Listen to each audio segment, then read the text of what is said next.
Hermanos, para entrar en este momento y conversar un poco a modo de aporte, preguntas si es que las hay. Tal vez siempre recordar, anteriormente una hermana me dijo, bueno hermano, ¿por qué no estudiamos capítulo por capítulo de todo el libro que estamos revisando? Wow, le digo, sería genial, no se podría.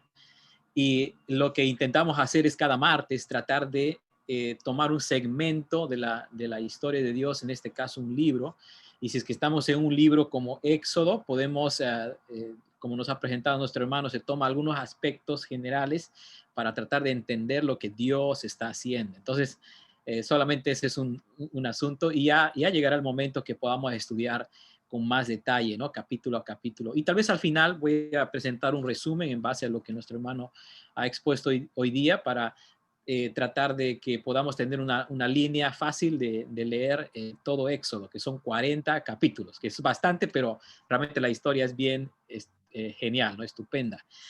Bien, hermanos, bueno, para conversar en este momento y escucharles a algunos de ustedes, eh, tal vez cuando empezamos el libro del Éxodo,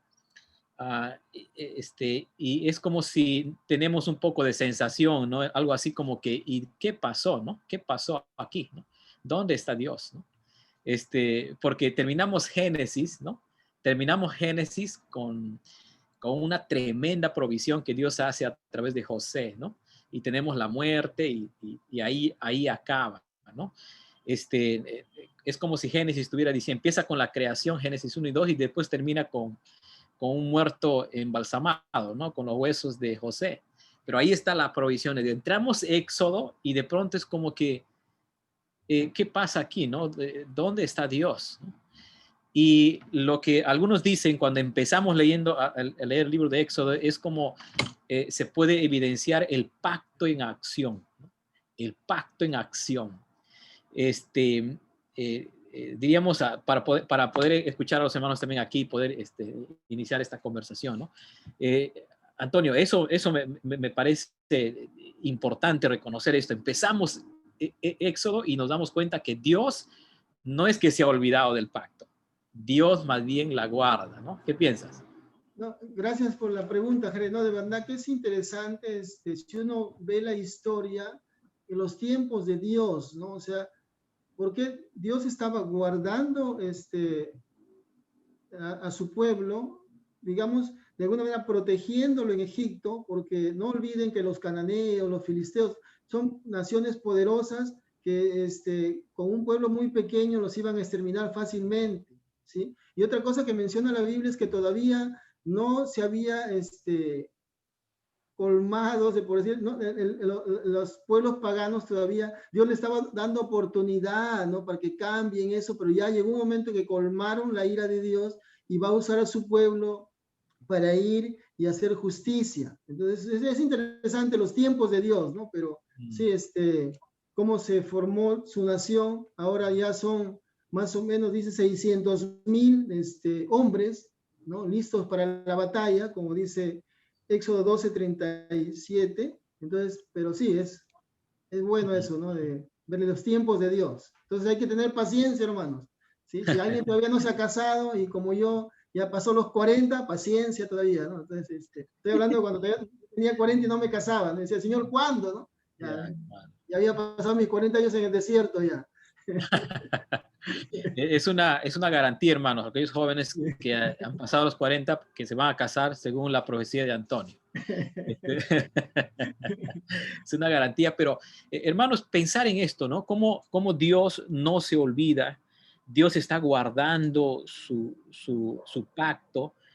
Diríamos que esto debe ser muy, muy alentador para nosotros, muy, muy alentador. Porque decíamos anteriormente en los estudios anteriores que nuestro hermano Pablo habló, es que el pacto, la realización del pacto depende de Dios. Y lo que vemos en Éxodo es eso. Dios está actuando. Dios está actuando.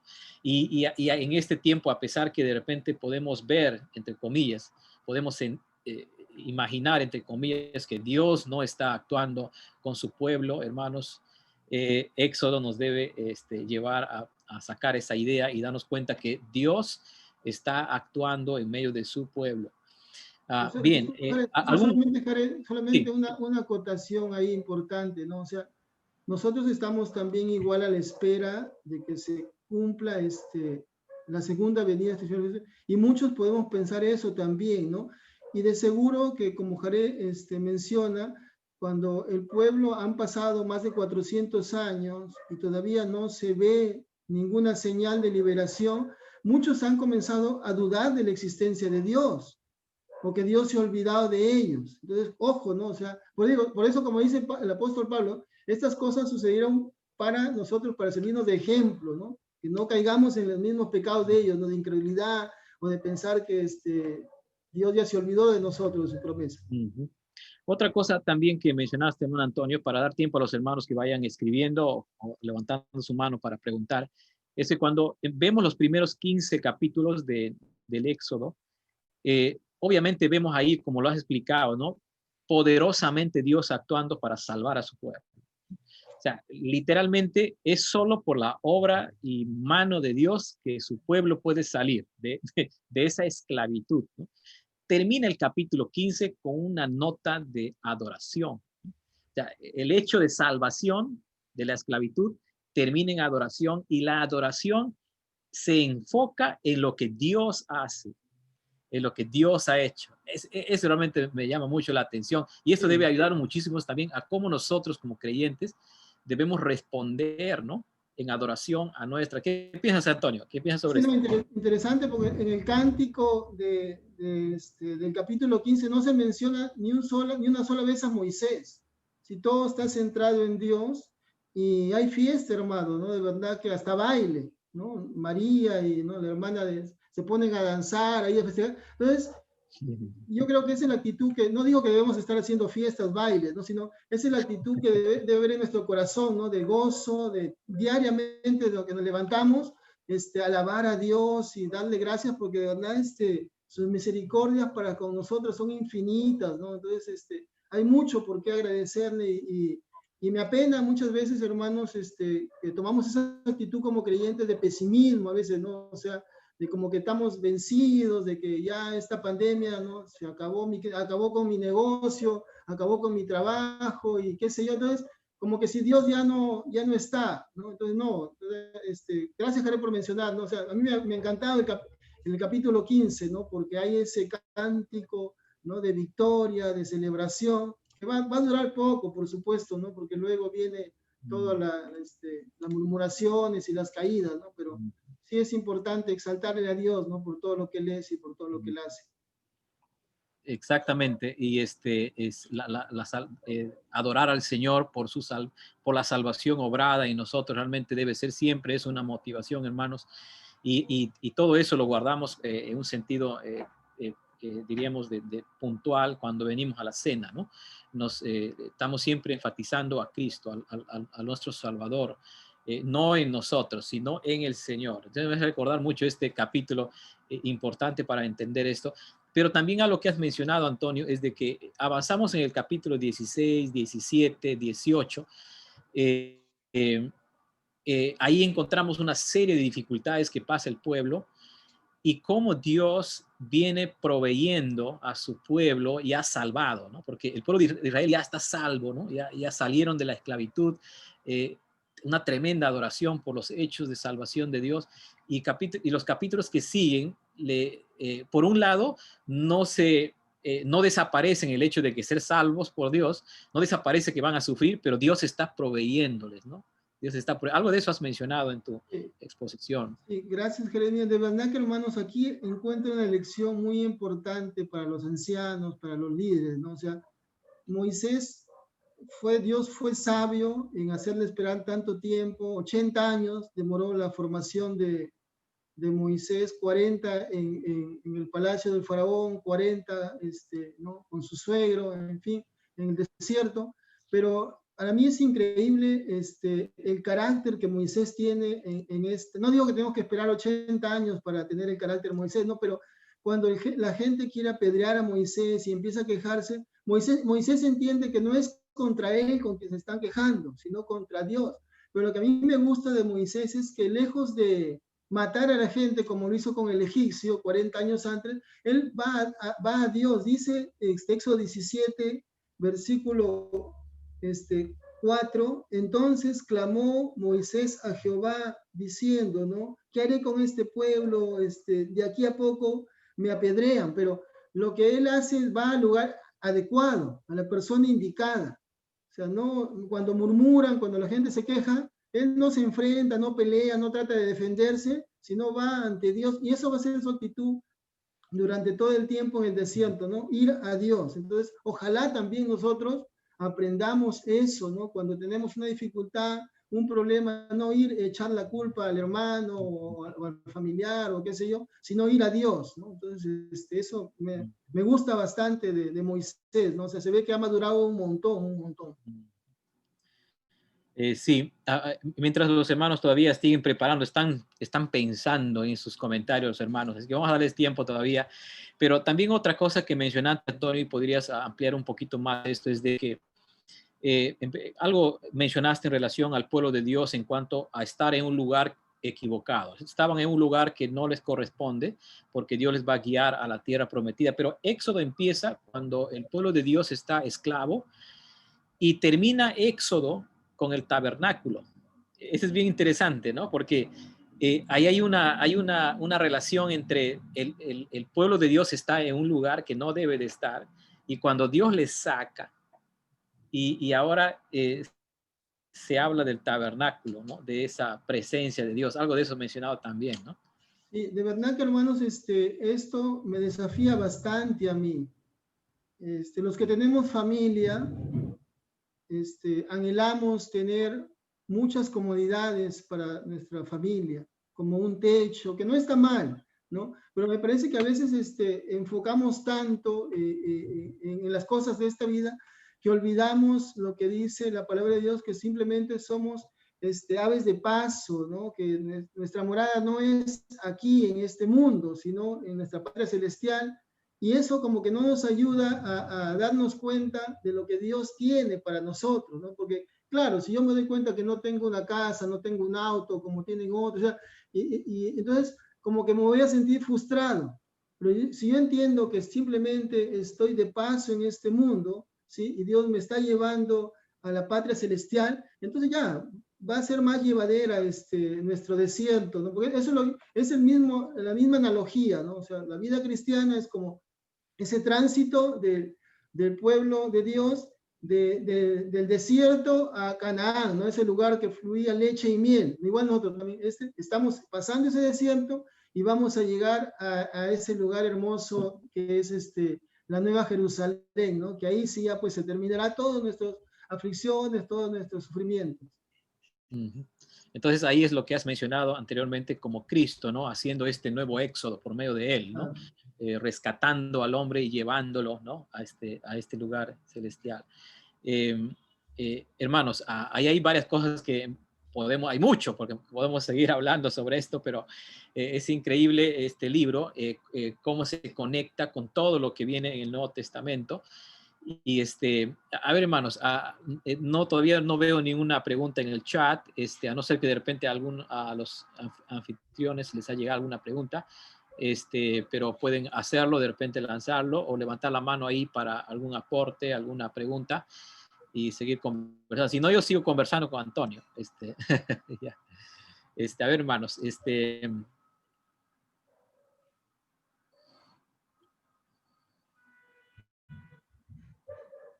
tal vez mientras los hermanos van pensando, Antonio, es también el hecho de que cuando Dios les salva, les dice literalmente al pueblo por medio de Moisés que la idea es salvarlos para que llevarles a un lugar y donde los sirvan a Dios, ¿no? El asunto de ser salvados de esclavitud para servir a Dios, para seguir a Dios, para servir a Dios, ¿no? Eso es también bien interesante en la salvación misma, ¿no? De una persona. Sí, ¿no? Esa verdad es algo que preocupa hoy en día a mí personalmente en la iglesia, ¿no? O sea, el ver que Dios ha hecho la obra milagrosa en nuestra vida, en la vida de muchos de nosotros, de salvarnos ¿no? de la condenación, del pecado, y ya tenemos, sí, en nuestras manos, este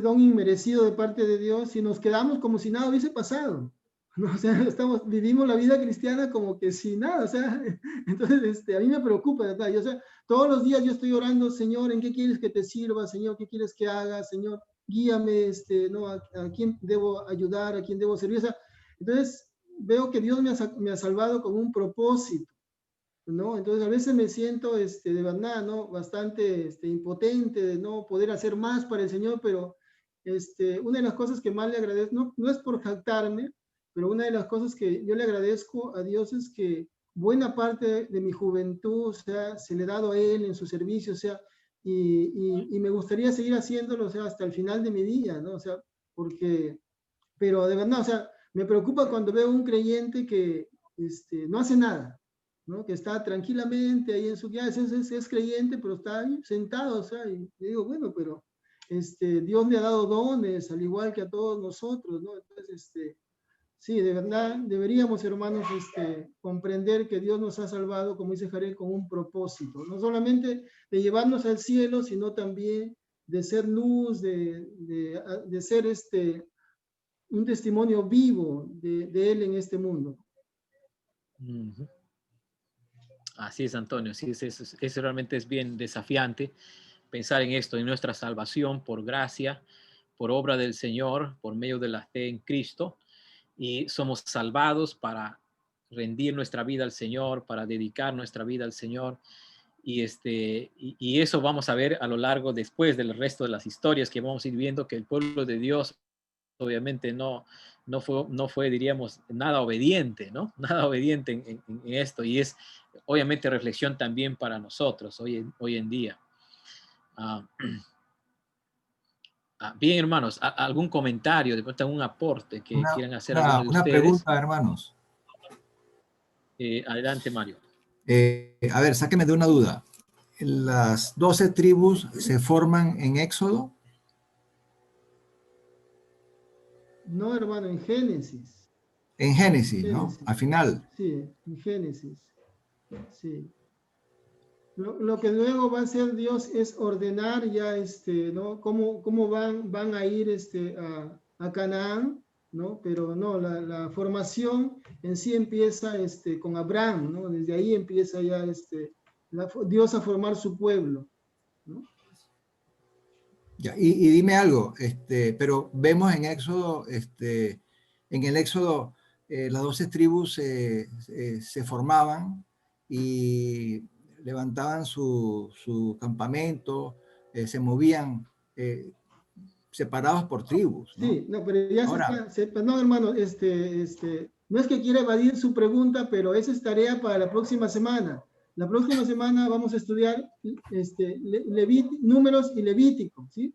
Entonces, por favor, lean, ¿no? Levítico y números, que nuestro hermano Jaré creo que le toca la próxima semana, porque en Éxodo todavía no se levanta, no se han levantado todavía, ellos están todavía 2 años más o menos ahí en Sinaí, y lo que sí se ha hecho, se ha formado el tabernáculo, la presencia de Dios está ahí y ahí nomás queda. ¿Sí? Entonces la próxima semana ya vamos a ver cómo se forman las tribus y cómo se da todas las órdenes para la marcha. Pero por ahora todavía no se ha levantado el tabernáculo, están ahí todavía en el Sinaí. Ya, está muy bien, está muy bien. No se olviden, hermano, tarea, por favor, para la próxima semana, leer todo Levítico y todo número. ¿Puedo preguntar algo? Sí, adelante, hermano. Y ya,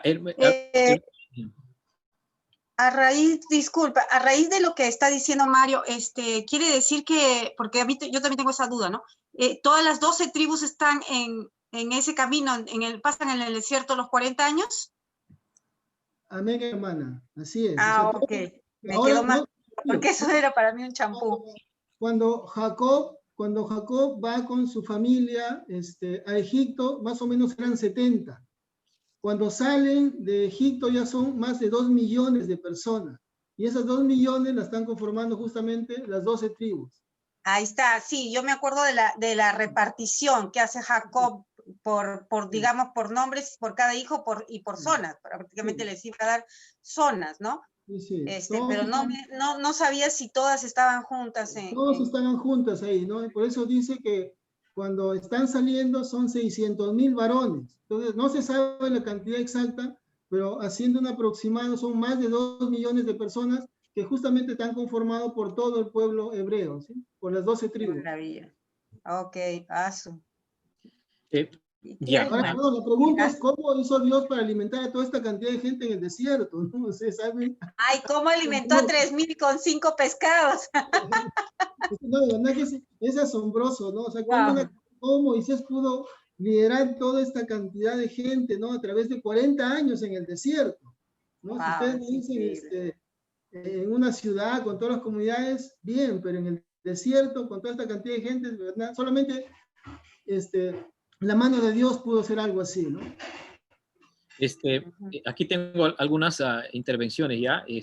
Willy estaba levantando su mano, vamos a empezar por ahí y de ahí tengo dos preguntas más. Sí, hermanos, buenas noches a todos. Bueno, pensar en el Éxodo también es pensar en nuestra vida, ¿no? Definitivamente la analogía es, vemos cómo es que Dios, así como sacó al pueblo de Israel de Egipto, cómo es que trabaja en nuestra vida también, ¿no? Cómo es que trabaja en nuestra vida y nos llama a tal punto en que nos saca, ¿no? También de una vida alejada completamente de Él, ¿no? Y una vida de pecado, ¿no? Y vemos también que no queda su trabajo ahí, ¿no? Sigue trabajando el Señor y ahora le está empezando a enseñar al pueblo a vivir con Él, a que Él more en medio de su pueblo. Y es igualmente, ¿no? Como decía Antonio, y tiene mucha razón, ¿no? Muchos creyentes, no es cuestión nada más de decir, bueno, ya me salvé, ya acepté a Cristo y ahora pues vivo así, ¿no? Bueno, ya soy creyente, ¿no? Y como dice, y tiene razón, a veces uno se preocupa y dice, wow, ¿y qué? ¿Ahí quedó? No, definitivamente no quedó ahí, ¿no? El Señor va a seguir trabajando en nuestra vida, va a seguir trabajando en nuestra vida en todo sentido, ¿no? Y vamos a ir aprendiendo a vivir con Él. O sea, nuestra vida ya no es igual, ya jamás va a ser lo mismo cuando Dios ha irrumpido en nosotros, ¿no? O sea, definitivamente va a ir transformándose cada día, ¿no? Y cada día tengo que aprender a escuchar su voz, cada día tengo que aprender a caminar con la guía, ¿no? Con su guía, que es el Espíritu Santo, ¿no? Igual como el pueblo de Israel tuvo que aprender a vivir con Dios en el centro, ¿no? Y bueno, yo asumo que fue realmente difícil, como dice Antonio, ¿no? 2 millones de personas. Imagínense, tratar de guiar a 50 personas, a 100 personas, es extremadamente difícil porque 50, 100 personas son 100 mentes diferentes, son 100 mundos diferentes, son 100 problemas diferentes. Imagínense 2 millones de personas, ¿no? Definitivamente solamente es por la gracia y la misericordia de Dios que pudo ser posible, ¿no? Eso quería comentar. Gracias, Willy. Y hay una pregunta acá en relación a la obra de Cristo. Bueno, hay mucho que se puede decir en esto. Antonio ha mencionado algunas de ellas. Tal vez puedes repetirnos, Antonio, en cuanto a cómo Éxodo, diríamos, cómo podemos relacionar Éxodo con la obra de Cristo, ¿no? Mire, lo que Dios va a mostrar a su pueblo es que ellos necesitan, ¿sí?, de un profeta, que es Moisés, y también de un sacerdote, de un sumo sacerdote que va a ser Aarón. Ahora Cristo viene ya a dar el cumplimiento en el sentido pleno, ¿no? Que Él es nuestro profeta, nuestro sumo sacerdote, nuestro salvador, o sea, el libertador. O sea, entonces en Cristo tenemos verdaderamente el cumplimiento de todo esto, que va a ser ha sido una figura nada más, ¿no? Hacia dónde estaba apuntando los sacrificios y todo lo demás, ¿no? Entonces, por eso les pedí que lean el libro de Hebreos, por favor, ¿no? Porque Hebreos explica de una manera maravillosa cómo se da el cumplimiento en Cristo de todo lo que está pasando aquí en el Éxodo, ¿no? Y creo que es en el Éxodo la primera frase que se usa con respecto al pueblo de Dios como mi hijo, me parece, ¿no?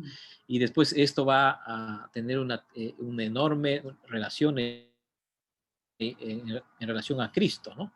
Como el Hijo de Dios, ¿no? Como el verdadero Israel, ¿no? Bien, aquí tengo una pregunta más. Bueno, espero que haya algo que se pueda mencionar sobre esto, aunque no sé. Entiendo que a veces, hermanos, cuando pensamos en Éxodo, estamos yendo a nuestras curiosidades que hay, ¿no? Y seguramente lo vamos a tratar de conversar en estudios más detallados, ¿no? Pero hay una pregunta en el capítulo 30, habla de la santa unción. ¿Qué tan válido es hoy en día hablar de la unción para enfermos? Como, bueno, el autor de Santiago habla, ¿no? Que cuando alguien está enfermo, llame a los ancianos de la iglesia, ¿no? Lo unjan con aceite, ¿sí? Y ya, y oren por él, ¿no? Pero como les decía, hermanos, no hay ninguna promesa de parte de Dios para nosotros, ahora, en el sentido de que los ancianos van a orar y la persona se va a sanar. No, o sea, no hay esa promesa, ¿no? O sea, ahora el pacto sinaítico, como se conoce al pacto que Dios hace con su pueblo, con Moisés en el Sinaí, es un pacto condicional, hermanos. Ellos iban a tener bendición siempre y cuando ellos obedezcan a la ley, a los mandatos. ¿Sí? Entonces, y eso hay que tener en cuenta, ¿no? Pero como digo, como dije, muchas de las promesas que Dios da a su pueblo hebreo en el Antiguo Testamento no aplican literalmente para nosotros.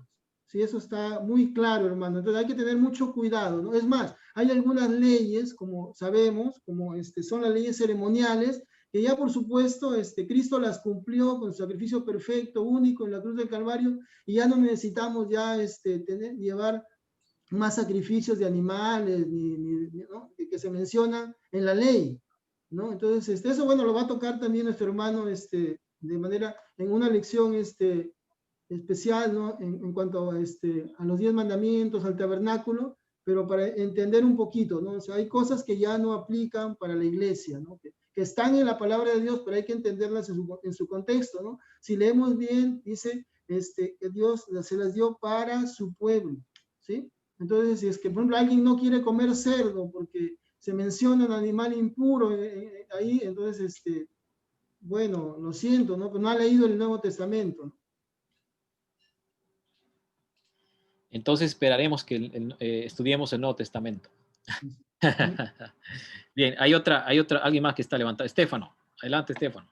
Sí, buenas noches, hermano. Me quedé con una duda acá en Éxodo, donde dice en Éxodo 33:11, ¿no? Dentro de la carpa de reunión, el Señor hablaba con Moisés cara a cara, pero luego en el 33:20 dice, sin embargo, no podrás ver directamente mi rostro porque nadie puede verme y seguir con vida.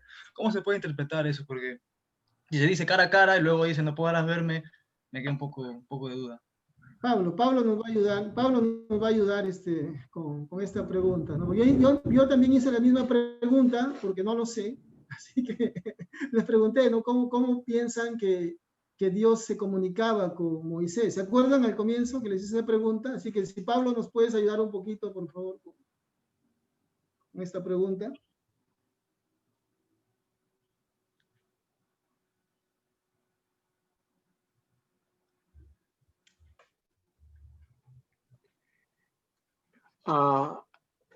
Perdón, Antonio, alguien tuvo que llamarme una emergencia aquí que me han dado, entonces no estuve atento a qué pregunta están tratando.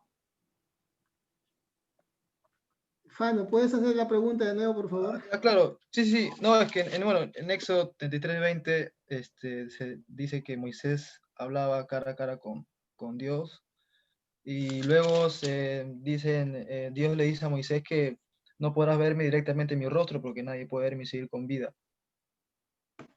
Más o menos, a mi opinión, yo pienso que Dios es un espíritu, ¿no? Entonces, quizá puede ser que Dios se comunicaba con él mediante un espíritu y se da a entender otra cosa, o se puede interpretar de otra manera, ¿no? Pero bueno, quizá hay otra respuesta. Bueno, realmente las formas como nosotros podemos entender el método de comunicación, y eso ya lo mencionaron desde un comienzo. La palabra de Dios afirma en Hebreos que Dios habló de muchas maneras, de muchas formas, de muchas maneras a los padres.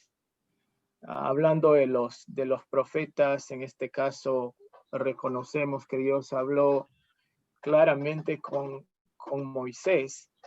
Desconocemos los detalles de ello y se torna un poco intrigante cuando dice cara a cara, y si un espíritu tiene cara o no tiene cara. Definitivamente no tiene cara. Entonces no podemos nosotros tener una certeza. Los teólogos utilizan, ¿no?, terminologías. Entre ellos han sacado conceptos como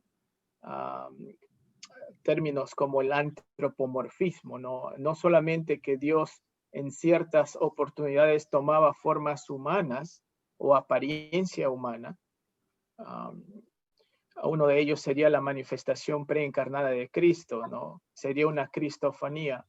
En otras ocasiones nosotros vemos que también la manifestación antropomórfica tiene que ver con Dios manifestándose en términos que los humanos podamos entender. Por lo tanto, cuando menciona Antonio, cuando dice que hay pasajes en Éxodo donde hay una aparente manifestación de Dios retractándose, y eso sería también un concepto por el cual algunos dirían, ya mira, Dios está faltando a sus atributos. Y decimos que es perfecto, ¿cómo es que él puede estar arrepentido de algo?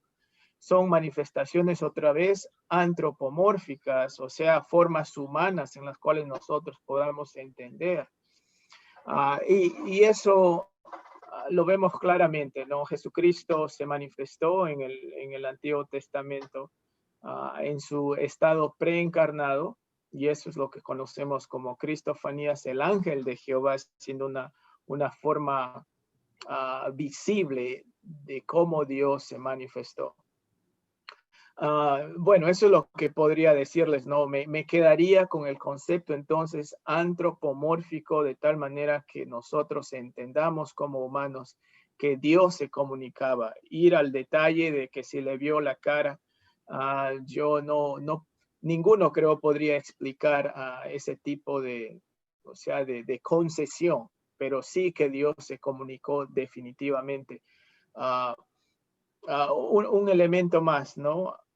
Cuando, y alguien lo mencionó esto en algún escrito, que cuando dice, en el principio era el verbo, y el verbo era Dios, y el verbo estaba con Dios. Algunos teólogos presumen que antes, en el Antiguo Testamento, el verbo era visible, o tenía aspectos en los cuales visiblemente se manifestó. Bueno, ya son explicaciones que algunos tratan de dar, y bueno, creo que podemos contemplar ello. Me quedo, la satisfacción más grande que me queda es que Dios personalmente decidió hablar con su pueblo de una forma humana para que le podamos entender. Gracias, Pablo.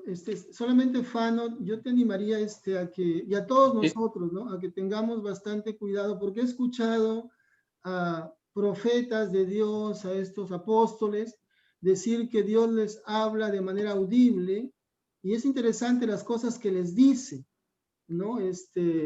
Por ejemplo, una vez escuché a uno de estos apóstoles decir, Dios me acaba de hablar, o Dios me ha dicho de manera audible, ¿sí? Que va a haber un gran avivamiento aquí en Trujillo, así que los ancianos, los pastores compren más bancas, tumben sus paredes de su iglesia porque va a faltar espacio, compren, ¿no? En fin. Pero dijo, Dios me acaba de hablar de manera no audible, pero no menos importante, me ha dicho que las personas que en estos 15 minutos ofrenden van a tener una bendición grande del cielo. Entonces, yo vi a la gente, bajar apurada antes de que se terminen los 15 minutos a ofrendar.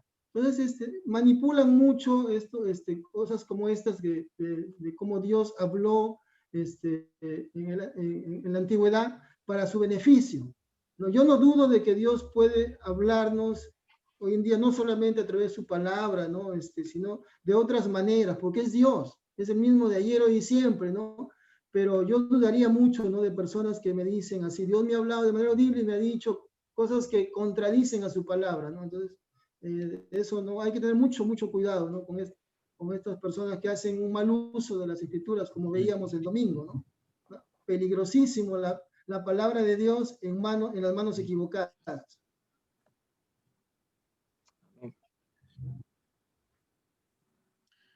Bien, hermanos, tengo aquí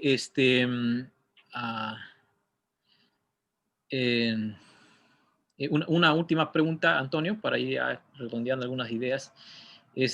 Tal vez algo más acerca de relacionar este libro representando la obra de Cristo. Y la pregunta, algo mencionaste ya sobre esto en relación a Moisés, ¿no? Que es un tipo de Cristo. Dinos un poquito más sobre esto. Sí, hay que tener cuidado, hermanos, ¿no? O sea, nos quedamos cortos, ¿no? O sea, yo sé que los estudiosos hablan mucho, ¿no? De hombres del Antiguo Testamento como tipos de Cristo, como el caso de José, ¿no? Y el mismo Moisés, ¿no? Pero definitivamente no, ¿no? O sea, estamos lejísimos, cualquier ser humano, de compararnos con la obra de nuestro Señor Jesucristo, ¿no? Él es perfecto, y su obra es completa, ¿no? Como dice el autor de Hebreos, ¿no? Que Él se entregó por nosotros una vez y para siempre, y con su sacrificio en la cruz del Calvario terminó con todos los sacrificios del Antiguo Testamento. Ya no hay más necesidad de sacrificios, ¿no? Ni de intermediarios. Entonces la obra de Cristo es perfecta, ¿no? Entonces, sí, hay cosas en la vida de Moisés, como hemos visto, ¿no? Que su comunión con Dios, su mansedumbre. Dice Apocalipsis, menciona, da un título de Moisés como el siervo de Dios. Ya quisiera yo tener ese título, ¿no? O sea, pero se menciona. Entonces, es un hombre muy manso. O sea, entonces sí, hay ciertos aspectos en la vida de Moisés que pueden verse en la persona de Cristo, pero no, nadie va a poder de verdad, ¿no? En su plenitud, igualarse a nuestro Señor, ¿no? O sea, Él es perfecto, y me gusta lo que el Señor Jesús hace más bien, ¿no? Dice, ¿no? Así como ustedes fueron alimentados ¿no? Con el maná, ahora yo soy el pan de vida, el que no tienen que, ¿no? comer mi cuerpo. O sea, de verdad que eso es hermoso, ¿no? Como Jesús hace la ilación de estos pasajes que estamos estudiando con su ministerio, ¿sí? Y lo lleva a la culminación plena con su segunda venida. Ahí se va, hermanos, a completar lo que nosotros vamos a hacer como pueblo de Dios. Solamente para finalizar, Jare, a mí me gustaría mencionar que Dios liberó a su pueblo de la esclavitud para ser, como dice su palabra, una nación santa, un pueblo escogido, ¿sí? Y Pedro también dice de nosotros lo mismo, ¿sí? Que Dios quiere que seamos sacerdotes y un pueblo comprometido con Dios, ¿sí? Ahora, mi pregunta es, ¿estamos nosotros siendo obedientes a los mandatos que el Señor nos ha dado? O sea, estamos contando las maravillas de Dios al mundo con nuestra vida, no solamente con nuestros labios, porque una de las cosas que hoy día la gente del mundo cuestiona de los creyentes es nuestro testimonio. Dice, ustedes hablan y hablan, pero no cumplen, no son coherentes con las cosas que predican. Y nuestro Señor Jesús, sabemos que ese no es el ejemplo que Él nos ha dado, ¿no? O sea, lo que Él predicaba, lo vivía, lo cumplía al 100%. Y eso nos falta, hermanos, para cumplir con este propósito de ser el pueblo escogido por Dios, ¿no? Para que anunciemos, sí, las obras admirables de nuestro Señor al mundo. Gracias, Antonio. Muchas gracias, hermanos. Entonces, una manera práctica de verlo a todo el libro de Éxodo, como nuestro hermano Antonio lo ha presentado, ¿no?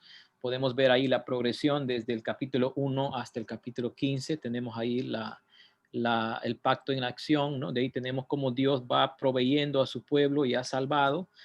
y después Dios establece de cómo se debe relacionar su pueblo. Ahí están los 10 mandamientos, capítulo 19, 20 en adelante.